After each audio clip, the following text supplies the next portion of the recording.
Dans cet épisode, on va s'intéresser à la fabuleuse expansion de l'Empire ottoman sous les premiers sultans, jusqu'au règne de Soliman le Magnifique. Tout commence au début du XIVe siècle. L'Anatolie est alors divisée en petits États turcs issus de la décomposition du sultanat de Roum. L'un d'eux est dirigé par Osman Ier, le fondateur de la dynastie des Ottomans. Il profite de la faiblesse de l'Empire byzantin pour s'étendre dans cette direction. Son successeur Orhan pose le premier pied en Europe en 1354, grâce à la prise de Gallipoli. Puis Mourad Ier remporte une victoire décisive contre les Serbes en 1371, qui lui permet d'entreprendre la conquête des Balkans. Le sultanat ottoman devient alors assez puissant pour imposer son autorité sur de nombreux États turcs d'Anatolie. À cette époque, l'Empire byzantin est réduit à la ville de Constantinople. Le sultan Bayezid Ier cherche à s'en emparer en 1394, mais l'irruption de Tamerlan l'oblige à lever le siège 4 ans plus tard. Bayezid est capturé à la bataille d'Ankara en 1402, ce qui plonge le sultanat dans une période de trouble. Pendant les 50 années qui suivent, le sultanat ne parvient à progresser que dans la principauté roumaine de Valachie, qui devient tributaire mais conserve son indépendance. Les royaumes chrétiens cherchent à profiter de cette fragilité. En 1443, le pape lance une grande croisade contre les Turcs menée par le roi de Pologne et de Hongrie Ladislas III, mais elle subit une défaite décisive à Varna. Le sultanat ottoman est alors entre les mains de Mehmed II, qui incarne ce regain de vitalité. Il parvient à s'emparer de Constantinople en 1453 grâce à l'usage du canon, qui commence à s'imposer dans les armées. L'Empire ottoman peut ainsi s'afficher comme l'héritier de l'Empire romain. Mehmed II en fait aussitôt sa capitale et entreprend la construction du palais de Topkapı. Puis il annexe la Serbie déjà vassalisée en 1459, achève la conquête de la Grèce en 1460, s'empare du dernier bastion byzantin à Trébizonde en 1461, récupère le royaume de Bosnie en 1463 et poursuit l'expansion en Anatolie aux dépens des autres États turcs. La principale résistance à cette époque provient des Albanais, qui sont menés par un chef charismatique, Skanderberg. Celui-ci a été élevé à Constantinople en tant qu'otage, apprenant ainsi les techniques militaires des Ottomans. Ça permet aux Albanais de conserver leur indépendance jusqu'en 1480, date à laquelle la région est intégrée à l'Empire. En parallèle, Mehmed II cherche à s'emparer des possessions vénitiennes et génoises, qui contrôlent toujours le commerce en mer Noire et en mer Égée. Grâce au développement d'une flotte puissante, il conquiert notamment l'île d'Eubée aux dépens de Venise et la Crimée côtière aux dépens de Gênes. Il en profite pour vassaliser le Khanat de Crimée plus au nord, issu d'une scission au sein de la Horde d'Or et dirigé par des Turco-Mongols appelés les Tatars. Puis en 1480, il parvient à prendre pied à Otrante en Italie, aux dépens du royaume de Naples, qui est alors en lutte contre le pape. Mehmed II meurt un an plus tard après un règne particulièrement énergique. Son successeur Bayezid II parvient à rendre tributaire la principauté de Moldavie, habitée par les Roumains, tout comme la Valachie et la Transylvanie. Cependant, il doit faire face à une double menace à l'est, celle de l'Égypte des Mamelouks et celle de l'empire perse séfévide fondé en 1501. Ça va entraîner une pause dans les conquêtes européennes. Lorsque le sultan Sélim Ier monte sur le trône en 1512, il décide de concentrer toute son attention sur ce front oriental.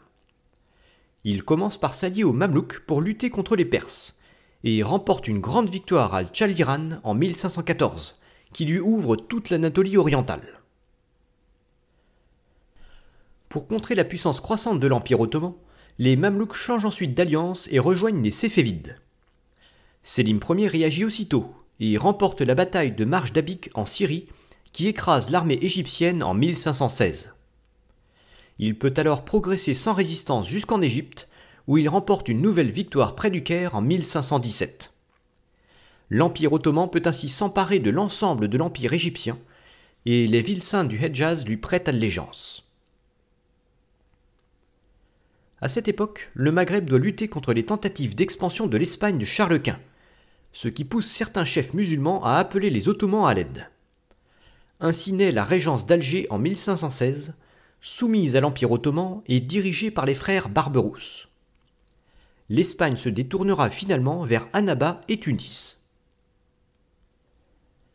En l'espace de 3 ans, Sélim Ier aura considérablement étendu son empire vers l'Asie et l'Afrique, en écrasant les plus grandes puissances de son époque. La force des Ottomans repose notamment sur une armée professionnelle chapeautée par le corps des janissaires. Il s'agit d'esclaves chrétiens capturés très jeunes, puis convertis à l'islam et entraînés pour devenir des troupes d'élite. On retrouve donc le même principe que le corps des Mamelouks en Égypte, mais à une échelle bien plus grande. Les territoires chrétiens conquis en Europe constituent en effet une ressource humaine inépuisable. Les janissaires sont notamment d'origine grecque, albanaise, serbe et bulgare. Les Ottomans sont également à la pointe des innovations, comme dans le domaine de l'artillerie. Enfin, ils ont su récupérer l'héritage byzantin, à l'origine notamment de leur flotte puissante. Lorsque Soliman succède à son père en 1520, il hérite d'un empire rayonnant. Il se tourne aussitôt vers l'Europe, que son père avait quelque peu délaissée, et s'empare de Belgrade aux dépens du royaume de Hongrie en 1521. Puis il s'empare de l'île de Rhodes en 1522, aux dépens de l'ordre des Hospitaliers, qui doit alors trouver refuge sur l'île de Malte. En 1526, Soliman reprend la guerre contre la Hongrie, qui subit une défaite décisive à la bataille de Mohacs. Le roi de Hongrie meurt dans la bataille, et le pays est démembré entre la suzeraineté ottomane et la souveraineté du roi de Bohême. En 1529, Soliman conforte son emprise en prenant la future Budapest, mais il échoue à prendre Vienne, ce qui marque une nouvelle étape très symbolique. L'Empire ottoman ne parviendra jamais à progresser vers l'Europe occidentale. Soliman doit alors reporter ses efforts plus à l'est. Il reprend les guerres contre l'Empire perse qui lui permettent de progresser peu à peu vers l'Arménie et vers l'Irak.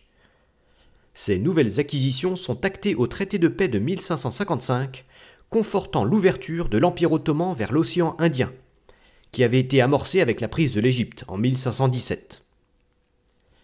Cette époque est marquée par les conflits récurrents entre les flottes ottomanes et portugaises. Les villes de Mascate et d'Aden changent plusieurs fois de main.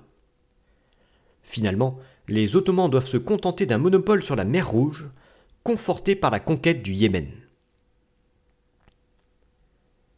En Méditerranée, leur hégémonie maritime est menacée par la flotte espagnole, qui parvient à s'emparer de Tunis en 1535. Ça pousse Soliman à s'allier au roi de France François Ier, qui est encerclé par les possessions de Charles Quint.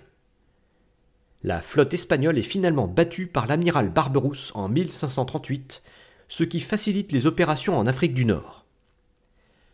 En 1551 est créée la régence de Tripoli, tandis que celle d'Alger s'agrandit. Soliman le Magnifique n'est pas seulement un grand conquérant comme son père, c'est aussi un grand législateur et un amoureux des arts. La capitale Constantinople est particulièrement favorisée et voit se multiplier les nouveaux monuments. Lorsque Soliman meurt en 1566, l'Empire ottoman est à l'apogée de son rayonnement. Avant de s'intéresser à son déclin, on va déjà passer voir son meilleur allié, la France de François Ier. Rendez-vous dans le prochain épisode.